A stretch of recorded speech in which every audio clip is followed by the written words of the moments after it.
Alright, surprise, surprise. They didn't give us a screening for this movie, so I'm just gonna have to make it kind of quick.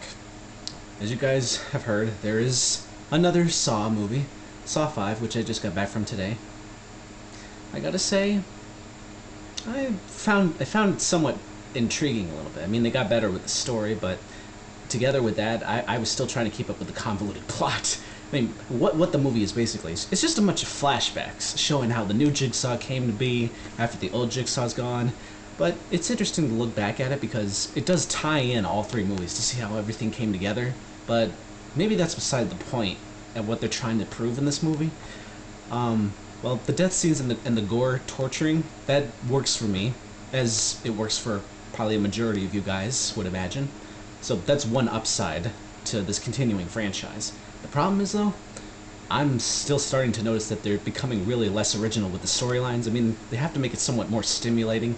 I mean, put in something original. I mean, it doesn't hurt to, like, I don't know. But if they do come out with another one, which I'm assuming they will come out with Saw 6, Halloween 2009, I'm betting you they're probably going to run out of ideas there. But can you imagine a Saw 10? I don't know. And also with the victims, you know, the usual scenario where you have the victims wake up in a room and they all have to, like, work together somehow to get out of the death traps, and if they want to make it out alive. That felt more like a separate point in the continuing plot, because it seemed like the movie was aiming for two sides. One was an investigation part of the story where it's trying to figure out how Jigsaw's legacy is still living on, and the other thing with the whole group of people trying to make it out of the traps, well, somehow that really seemed a little less stimulating, in my opinion, for me. I mean, the characters were not interesting, there was no proper introduction, and, you know, they didn't even give a shit about each other. So far, only two people were left in the end after the other ones, well, have their own self-righteousness and their own egotistical BS. But I gotta say, this one was a little bit more developed in terms of the story, but not as good as the previous installments. I mean, I still gotta say, Saw 4's story was pretty stupid, in my opinion, if you ask me. So yeah, I would give the movie a firm matinee. Not a full price, but if you want to rent it, if you're not a big fan of these things and you just want it to die already, just rent it, wait for video. Anyways, I saw High School Musical 3, finally. I will confess that just because I saw this movie, I'm 19 years old, by the way, just because I saw it does not make me gay and does not make me stupid, okay? I mean, come on, these movies are made to rise us above the everyday problems that go on in our lives, okay? Music is the spice of life. I just wish some people would get that sometimes. I mean, not a lot of people would realize how much older these actors and actresses are when they do these movies. So yeah, High School Musical 3 was awesome.